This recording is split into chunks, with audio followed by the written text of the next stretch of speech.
Tell me about being a fractional CTO. What's like the minimum amount of time that you need to be able to spend with a company every week to be able to actually have an impact? Like, how much can you actually do? So it's a really good question. Right now, I'm working with one main client, and I'm kind of in the final conversations with a few others. And so this question of like, well, how do I, how does this work time wise is very pressing. I think one of the key things is this isn't original.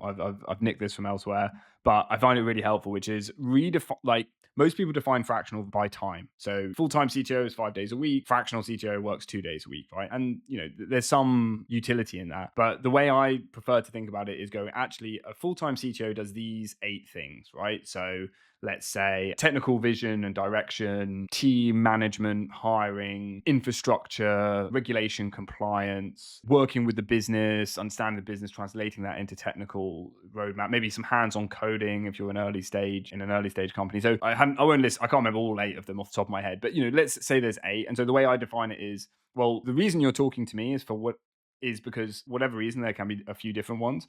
You either can't afford or don't want to pay for a full-time CTO. And so therefore pick which 2 of these do you need, which 3 of these do you need? And that's what I'll focus on, right? And then for me, it's like, well, okay, I do have limited time, and I've limited capacity, so I will kind of pick and structure my engagements based on that. But yeah, so there's a few different with this client. It was kind of my first client, and I've actually started off kind of experimentally, which why not, sort of the straight away on the first one. And so the first thing I learned is moving into fractional, moving into kind of the freelance world is completely different ball game, right?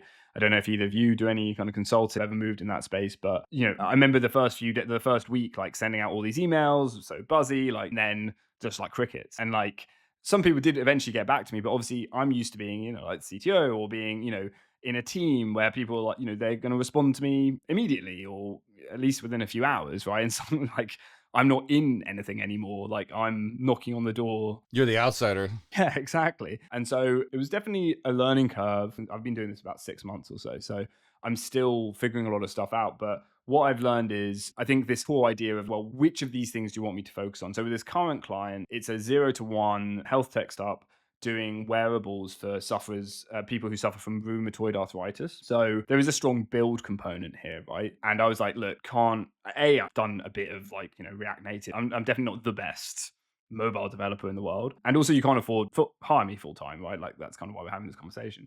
And so Are they pre-seed? What stage? almost like pre-seed, so they've come out of an accelerator, got an initial tranche of funding to build essentially like an MVP, and then they're off the back of that going to aim to raise, I guess, like a proper pre-seed round. So so it's limited budget, and so what I'm doing with them is basically like working with a junior engineer who's there basically doing the building day in day out, and I'm providing essentially like the kind of technical oversight, guidance, high level strategy with the founders, but also being able to do a bit of like essentially management and coaching with the junior to make sure, we don't go too far off the rails, and doing a bit of prioritization and things like that. And so this kind of inspired in some way that post that went viral on LinkedIn, because I do think, there is essentially an untapped market here, or like an opportunity where you're going to have loads of junior engineers who can't get a job. You're going to have loads of, I call almost like engineering teachers, right? Like middle managers, engineering managers who are all getting cut at the moment as well in the industry.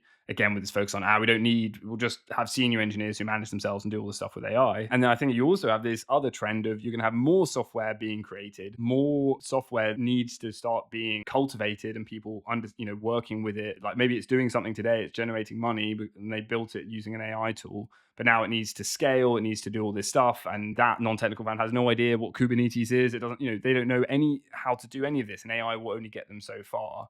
And so I think there is this kind of these few different factors that are coming together, and I think it's like right on the cusp, but we're going to see actually more demand for more software engineers than we currently have. And so I think there's an interesting model here where I've set up a community to start looking at this, and start bringing people together who are kind of interested in it. It's called Engineering Futures. I can share the link if people are interested in getting involved. But the idea is to kind of bring people together, because I think there's something there basically. All that say with the startup, so the startup I'm working with, it's almost like in mini, right? Like I'm doing the fractional, I'm working with that software engineer, that junior engineer. But I think, you could have other fractional like engineering managers working with juniors who are AI native, and both sides figuring out and learning and upskilling how to use AI, how to use it effectively to solve these business problems. And, and so, yeah, I think this is the experiment. I treat everything as an experiment because honestly, a lot of the time, I definitely don't know. I don't know what the future is going to look like. And I have no idea what success. Well, I think it's the right way to do it. Everything has to be an experiment, and see what works and what doesn't.